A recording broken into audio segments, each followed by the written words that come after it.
Hey, Demonic Pacts is less than 4 days away, and Jagex just revealed their last T6 Eternal Sustenance Relic. This one is short and sweet, so let's skip on the agenda and let's get right into it. So Eternal Sustenance. Food is no longer consumed when eaten. So now, anytime you get your best in slot food, early on in the game, it might be lobsters or swordfish. Later on, you'll hopefully get anglers, sharks, karambwans, mantas, right? Once you get it, you just need one piece of it. You don't need to keep going out and fishing and cooking and gathering and the resources. Once you just get one, you get to eat it as many times as you want. We used to get Banker's Note, and Jagex did confirm that Banker's Note is not coming back. We understand that the power was just really busted for Banker's Note. What was a little bit clunky about it is in your inventory, you had to keep the Banker's Note. You had to keep the stack of food in noted form, and if you wanted combo eats with sharks and crombombs, you needed to keep a stack of each of those, and then you need to click Banker's Notes, denote it, eat it, and that was a little bit, frustrating sometimes. And so now you just get to keep the one item, click it as many times as you want. What's really nice here is just put it in a spot in your inventory and make that your fixed food slot. And then that way you know that wherever time you need to eat and anytime you're in combat, you can just go and click that one spot and eat it, right? So you can kind of, set your memory and remember where exactly your food is, click it, and you don't have to mess up kind of moving things around, managing a Banker's Note.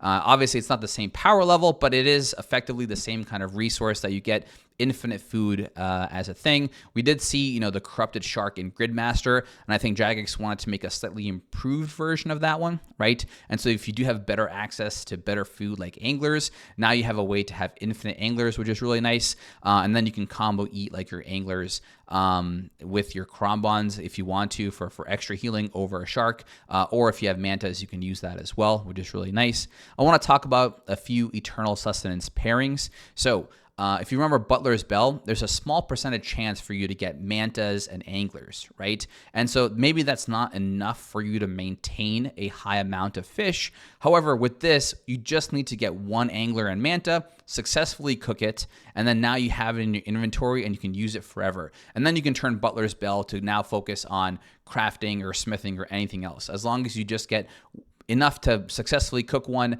and then you can have it. So it's a nice pairing with Butler's Bell. That way you kind of have your infinite food source, especially if you don't have access to Zaya or other regions that have good food sources.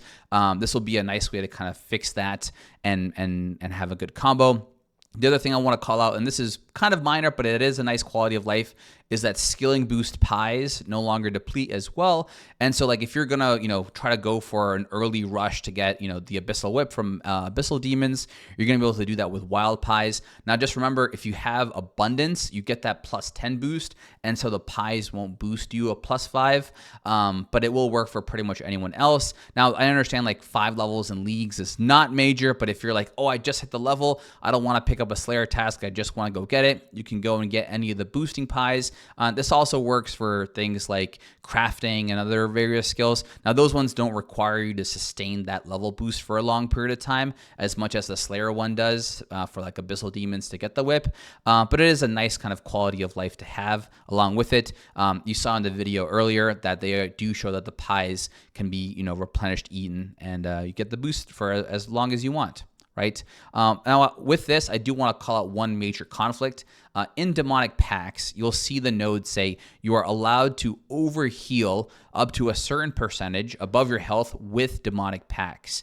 And so the anglers will only allow you to get up to 121 health, but you won't be able to get to the 188 HP that you can with the full max healing of Demonic Pacts. And so if you're planning to go like a mage, water mage healing build, this probably won't work that well for you, just because you'll be able to overheal so much more with your combat that the food will kind of be irrelevant. Now, of course, if you drop down really, really low, this will be nice to kind of give you a nice combo eat.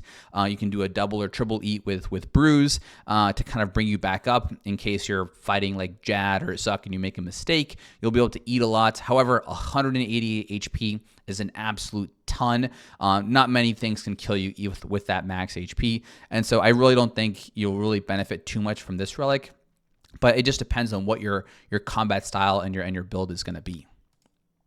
All right, so I just want to talk about, now that we have all the tier 6 choices revealed, what is the best one to pick? I kind of simplified this to a simple set of questions and answers. Do you need Ancients, and are you not going in the desert? Then your pick is going to be Grimoire. Do you want strong prayers, but you don't have access to it from any of your regions?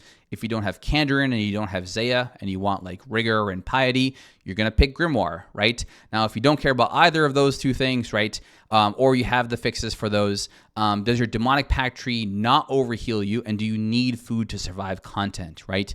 This, I'm talking specifically to like the melee and some range builds that don't have any healing concepts into them, right? If you're gonna go those builds that you don't have access to good food, definitely pick Eternal Sustenance. I think it's gonna pair nicely because you'll be able to heal with the food, and then you'll be able to do and focus purely on your damage nodes in the Demonic Pacts, right? And then I think for everyone else, including myself, I think Culling Spree is going to be the play. If you do have Mauritania or Fremenic and you can get that Slayer Helm, maybe you don't pick it, right? I think in that case, maybe you could consider going Eternal Sustenance or Grimoire. I think that's really up to you. I still think that Culling Spree is just a nice quality of life for Slayer, especially for people like me who are picking Kandarin as one of their regions. You're going to need that Slayer unlock in like levels as fast as possible so you can get your good items as well as more combat masteries, right? And so in order to do that, I will really need to kind of get Culling Spree online and get like, specific Slayer tasks, be able to either minimize or maximize the task, right, on number of kills, which will be really nice. So yeah, I think everyone else is a Culling Spree picker. If any of these questions don't apply to you and you have some other thoughts, definitely leave a comment below. Hopefully this video was helpful for you in making your decision on the T6 and better understanding the use cases of Eternal Sustenance. Definitely give a like if you found it helpful, and definitely subscribe to the channel if you're looking for more updates from me about the leagues. Thanks for watching.